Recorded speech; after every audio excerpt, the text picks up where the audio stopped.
दोस्तों, हम सब ने रामायण में पढ़ा है और देखा भी है कि भगवान राम को उनके राज्याभिषेक के समय मंथरा के बहकावे में आकर रानी कैकेयी ने 14 वर्ष का वनवास और अपने पुत्र भरत के लिए राज्य मांगा था।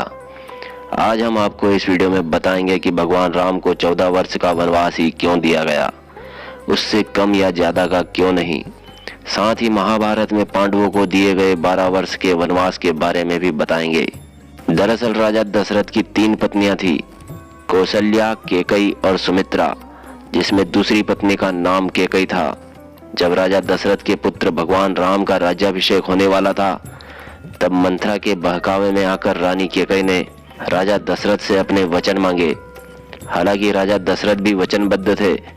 मंथरा के बहकावे में आकर रानी कैकेयी ने राजा दशरथ से भगवान राम के लिए 14 वर्ष का वनवास मांगा और भरत को अयोध्या का राजा बनाने का वचन लिया। तब राजा दशरथ को वचनबद्ध होने के कारण दोनों वचन रानी कैकेयी को देने पड़े। आखिर कैकेयी ने 14 वर्ष के लिए ही वनवास क्यों मांगा, 10 साल या 12 साल के लिए क्यों नहीं? तो चलिए इसको भी जानते हैं। दरअसल त्रेता युग में एक व्यवस्था चला करती थी। एक नियम था कि यदि कोई राजा अपनी गद्दी 14 वर्षों तक छोड़ता है तो वह राजा बनने का अधिकार खो देता है। शायद यही वजह है कि रानी कैकेयी ने भगवान राम के लिए 14 वर्ष का ही वनवास मांगा, ताकि भगवान राम वनवास के 14 वर्षों के बाद भी कभी अयोध्या के राजा न बन पाए।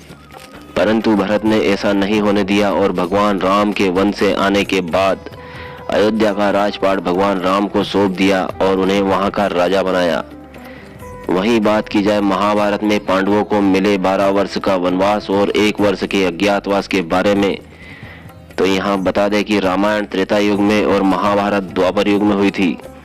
दोस्तों, जैसी व्यवस्था त्रेता युग में रामायण काल के समय 14 वर्ष के लिए बनाई गई थी, वैसी ही व्यवस्था द्वापर युग में महाभारत काल के समय 13 वर्ष के लिए थी। यानी द्वापर युग में जो राजा 13 वर्ष के लिए अपने राजपाट से दूर रहता था, वह भी अपने राजपाट के अधिकार को खो देता था। इतना समय बीत जाने पर राज सिंहासन पर उसका कोई अधिकार नहीं होता था। शायद यही वजह है कि कौरव पांडवों को 12 वर्ष का वनवास और 1 वर्ष का अज्ञातवास देते हैं और रामायण काल में कैकेयी भगवान राम के लिए 14 वर्ष का वनवास मांगती है। दोस्तों, हमारी यह जानकारी अगर आपको अच्छी लगी हो तो वीडियो को लाइक, शेयर करें और चैनल को सब्सक्राइब करें।